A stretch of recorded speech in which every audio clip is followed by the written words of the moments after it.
Alright, let us get into Matthew chapter 22 through 25. This is going to be an exciting one, because this is where we get into what are called the parables of the end times. Now in Matthew chapters 24 and 25, Jesus talks about what will happen when he returns to earth, and he uses some powerful illustrations called parables to help us understand these difficult topics. In Matthew chapter 22 verses 34 to 46, we see a scribe, which was like a teacher of the law, come to Jesus and ask him a question. He says, which is the greatest commandment in the law? Notice that he doesn't ask Jesus for his opinion. He asks him what is the greatest commandment in the law. Now, the reason why he asks this question is because there were 613 commandments given in the Old Testament, and he wanted to know which one of those was the most important. Well, Jesus answers by saying, "You shall love the Lord your God with all your heart and with all your soul and with all your mind. This is the first and great commandment, and the second is like it. You shall love your neighbor as yourself." So what we have here is Jesus restating the greatest commandment from Deuteronomy chapter 6, verse 5, and the second greatest commandment from Leviticus chapter 19, verse 18. Jesus says these two commandments are the most important ones, and then he adds something else. He says they're the greatest commandments if you actually obey them. But notice what he says next. In verse 40 he says, "On these two commandments hang all the law and the prophets." What he's saying here is that if you obey these two commandments, you have obeyed all of the commandments. And everything else in the Old Testament, all the laws and the regulations, they all flow out of these two commandments. Pretty cool. Now, in Matthew chapter 23 verses 1 to 39, we see the Pharisees and the teachers of the law being attacked by Jesus. They're the same group.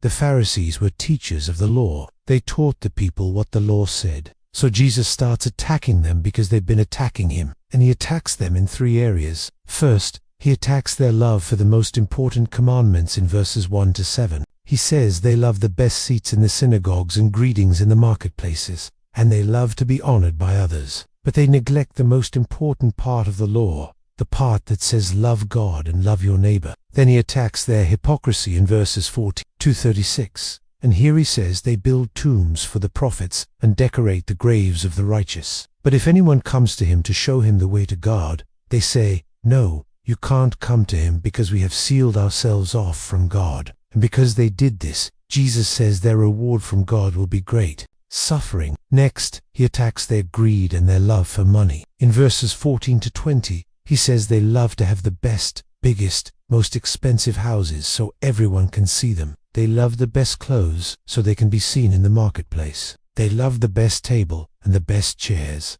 so they can sit at the head and be honored.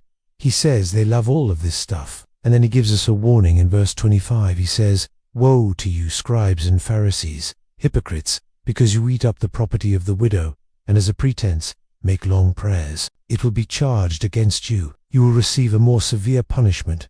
Pretty harsh, huh? Okay, now in Matthew chapter 24 verses 1 to 51, we see the disciples asking Jesus a question. They ask him, "When will these things happen? What will be the sign of your return and the end of the age?" And Jesus gives them an answer in three sections. First, he gives them a warning about false Christs and false prophets in verses 3 to 5. He says there will be many who will come in my name claiming they have power from God. They will deceive many. You will hear of wars and rumors of wars. Nation will rise against nation and kingdom against kingdom. And he gives them a reason why this will happen. And the reason is that the love of many will grow cold. Next, he gives them signs about the beginning of birth pains in verses 7 to 8. He says, "Nation will rise against nation and kingdom against kingdom. There will be famines and earthquakes in various places. All these are the beginnings of birth pains." And notice what he says in verse 8. These events must happen, but not right away.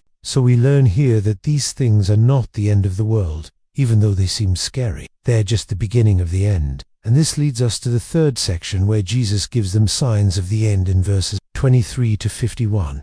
He tells them that there will be a great tribulation such as has never happened since the world was made. And he says only those who persevere will be saved. And he explains this in verses 24 to 26 with a little story about a fig tree. He says, just as people will flee to the mountains or to hiding places when they hear of the fig tree in the wilderness, which indicates that the end is coming, so also will people flee when they see all these things happening. And then he finishes it off with a story about the master who went to a far country and entrusted his servants with his money. When he came back, he settled accounts with them. And this story illustrates how it will be when Jesus returns. His followers will be separated from those who do you and follow him, and they will be rewarded according to what they did while they were on earth. And then in verses 47 to 51, we have what's called the parable of the talents. And this parable teaches us about what our response should be when Jesus returns. And he says, a long time from now, the master will come to collect what was due him. He will send his angels and gather his wheat into his barn, but he will throw the weeds into the fire of judgment. And then in verse 51 it says,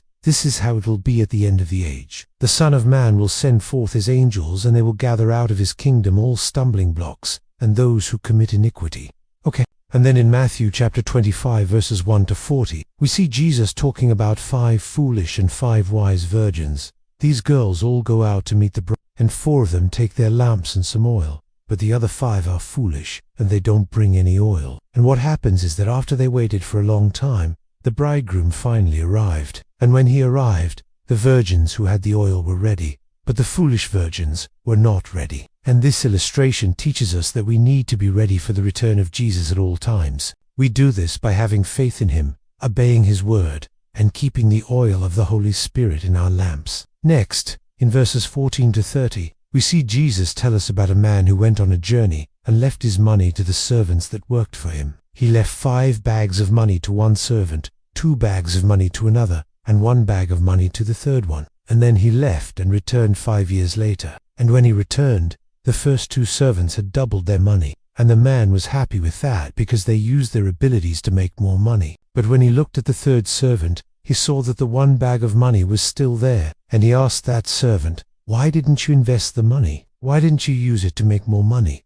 And the servant said, I was afraid. And he said, I knew that you were a hard man, reaping what you did not sow and gathering what you did not scatter seed. And so the man said, you wicked, lazy servant, you will have your bag taken away from you and thrown into outer darkness. And the darkness there is like a place where there is weeping and gnashing of teeth. But the other 2 servants were praised, and their money was doubled. And this parable teaches us that we're really going to be held accountable for what we did with our gifts and our talents while we were on earth. And if we don't use them for God, then we will lose them. And in verses 31 to 46, we see Jesus talk about 32 different scenarios about what will happen when he returns. And each scenario has a phrase attached to it.